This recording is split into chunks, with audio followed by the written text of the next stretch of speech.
I mean, it's tough for us to beat a team that goes 21 for 28 in the second half from the floor, 4 for 6 from three, 6 for 8 from the line. I mean, they had 31 field goals and shot 58%. They were also 8 for 14 from three. So our defense was porous.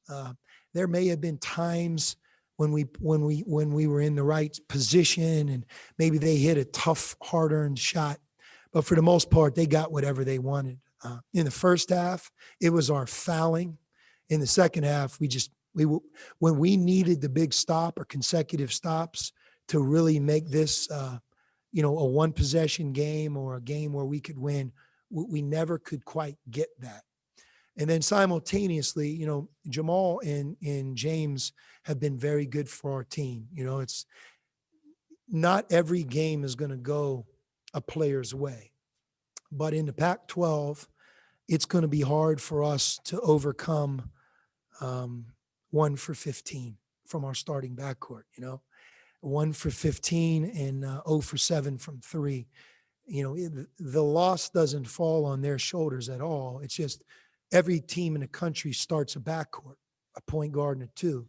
And if that starting backcourt goes 1 for 15, that's an uphill battle. And I think, our shooting with those guys, because clearly they're better than that, coupled with our just inability to get stops, we were overwhelmed. USC, they deserve all the credit in the world. They came in here, they took it to us. They were the better team. And, clearly Evan and Isaiah Mobley, they're really unique players, but we had no answers for them on the defensive end tonight. And for the guard play, was it anything that USC was doing specifically defensively or just a bad game for both of them? Well, USC is a good defensive team. I would say that, their defense is ahead of their offense until tonight. But, you have to watch the film, no question. You have to give credit. Their length can bother every team that plays them. But we also had some good looks now. We had some good drives. We had some shots around the basket. We had some open opportunities from the perimeter. And we obviously, and it wasn't just Jamal or James. I'm not here playing the blame game. It's just, it is what it is. Like I said, those two guys are a terrific backcourt for us. We've won some games because of how good they have been. Tonight they just didn't have it shooting. And in a game like USC, we have to be good. We have to be good on offense. We have to make shots. We have to take care of the ball, and we have to be much, much better on defense. And for Azouoas to have 31 points, he said he's feeling more comfortable out on the court. How do you assess his performance? I mean, it was an awesome game. I mean, there's not too many freshmen that I've coached that have 31 in a Pac-12 game against the talent level that was on the court. He's getting better and more comfortable. A big reason we were in the game for most of it was because of his just individual effort. But, there have been times in the first 10 games where, Azouoas has been in foul trouble. He's had his freshman moments, freshman mistakes, but we've relied on our backcourt. We've relied on some guys that have really been consistent. And tonight it almost flipped. He was terrific, and we needed those guys to be better shooting the ball. I'll also tell you, you get into a game where you can't get a stop and you can't make a shot. It's hard to keep fighting, and I don't think we fought to the end. I really don't. I thought it just became too hard. We were overwhelmed, and we gave in down the home stretch, which is disappointing and something that clearly we will fix as we get ready. A year ago, we had our way, I think, in the first home game against USC, played a good game, maybe withstood a comeback, had a day in between, and UCLA, they came in and really took it to us. My hope is we can flip the script, but it doesn't get any easier. We're going to have to play better. We're going to have to shoot better, but clearly our defense has to be tougher. Troy Hutchison. Troy? One area defensively that kind of fell apart in the second half was the paint. You guys were winning that matchup 28-18 at one point, lost it 38-34. Was it miscommunication or just USC hitting 57% from the three-point line that opened that up? Yeah, no, I mean, I'm not going to say miscommunication. All of a sudden when teams are scoring and we can't communicate, they executed. They were simple in what they did. They were better at their execution than us. And look, they have some good players now. You get the ball in and around the rim to a number of guys on their team. They will deliver. And tonight, when they kicked the ball out, when they made the one more pass, they drilled three-point shots. I thought a big segment in the game was in transition, without them running any offense, they had back-to-back three-point shots. And that's a breakdown for us going from offense to defense, right?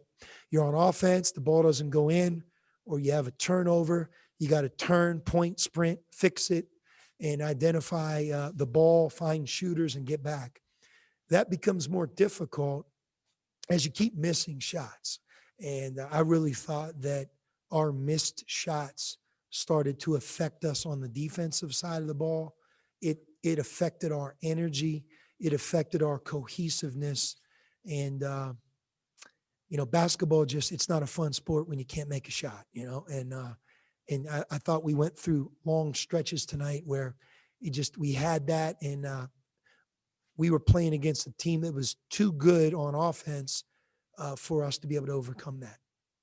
Again, I could point to our shooting, but they were 31 of 53 from the field, 21 for 28 from the field in the second half. I mean, clearly they got what they wanted. And to your point, they scored a lot of their points in and around the basket. When they made the kick out pass, their shooters delivered. Bruce Pascal up next.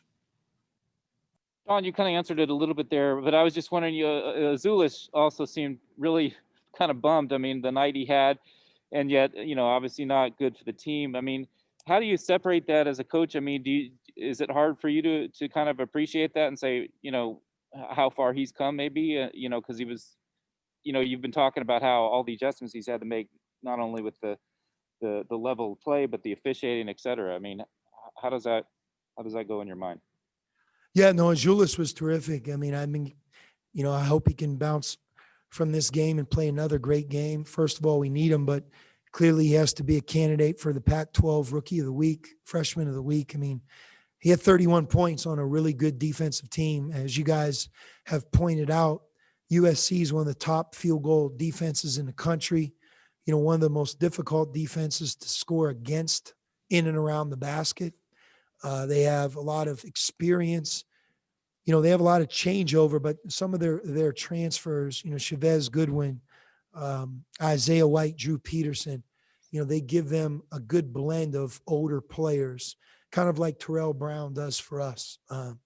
But for Azouoas to have 31 points and play the game that he played, I thought he was outstanding. And if he didn't play that way, the score would have been even more lopsided. Is part of it just him being more comfortable with, again, maybe with fouls and not having to worry so much about what might work and what might not work, or a little more freedom, or is it just a matter of, just him playing better? He's just learning. He's growing. He works hard every day. He's a fantastic kid. He's obviously talented, has a unique set of skills on offense.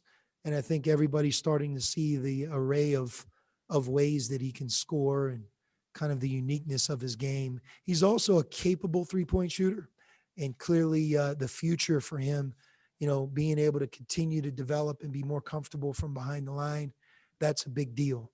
I thought Ben Mathurin was good tonight as well. Ben had 11 points in 22 minutes. He had no turnovers, didn't rebound the ball like he normally does, 5 for 6 from the line, 2 for 5 from 3. So, again, in 22 minutes, 11 points, him and Azouoas tonight, between the two of them, they combined for 44 of our 73. And one more thing, if I could ask you, I know Daniel Bacho went through your early warm-ups there tonight, and he seemed like he was exploding off that knee pretty well. What's kind of the timeline with him, and what's new, I guess? He's still recovering from his knee surgery. We're going to take it slow. He's at the very, very beginning stages of practicing with us. And, I think it's unlikely that he'll see the court in games this year. But I do think over the next couple of weeks, he'll begin to be able to practice and contribute on a daily basis. The most important thing is that his knee is continuing to improve, get strengthened, and he's not having any problems post-surgery. Is it possible if he gets healthy enough, maybe in early or mid-February, if you have a situation like you did at Washington State where you can turn to him, or do you think it's medically unlikely? Even if you needed him. Yeah, we're just not there yet. Yeah. Okay. Thanks. Ari, Arizona Daily Wildcat. Ari. Coach Miller, you got another productive night off the bench from Matherin and Terrell Brown. I know you mentioned earlier in the week that you weren't going to change rotation, but I was just wondering if another night of Dale and Terry struggling, if anything would change heading into the UCLA game, or do you prefer to kind of keep the spark that they bring off the bench? Yeah, Terrell played 24 minutes and, did what he does. He was 4 for 8 from 2, 10 points, 3 assists, no turnovers. And I thought he played his role and did what we've become accustomed to him doing. But, with one loss, just like with a road sweep in Washington, it's never quite as good as it seems. And, with the loss, it's not, let's change everything. I think we have to see it for what it is. And we struggled. I mentioned this loss does not fall on Jamal or James at all. You win as a team and you lose as a team. It's just hard in a game like tonight with the talent level on their side for us to overcome the shooting. And I mentioned that. I just thought our overall defense was poor. USC had a lot to do with that. But as often is the case, so did we. I thought we started to let the fact that our offense wasn't coming easy affect our defense. And it's a sign of an inexperienced team. And, I'm not sure we fought to the bitter end either. And that's something we have to take a hard look at. But, we played 9 guys. My hope is that we can bounce back. And same 9 guys are going to play against UCLA. And we have to respond and be better. And we'll wrap up with Ryan from Arizona AZ Desert Swarm. Ryan. So Jamal Baker also struggled last game, and they mentioned on the broadcast that he tweaked his ankle. I'm just curious if he's limited at all by that.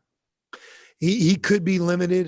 He was able to practice yesterday, but he did turn his ankle in the Washington State game. So, but I think Jamal will be fine. We'll be careful tomorrow, and hopefully, like all of our players and our coaching staff, that we can put this game behind us, learn from it, grow from it, be better, and have a chance to compete against a very good UCLA team. All righty. Thanks, everybody.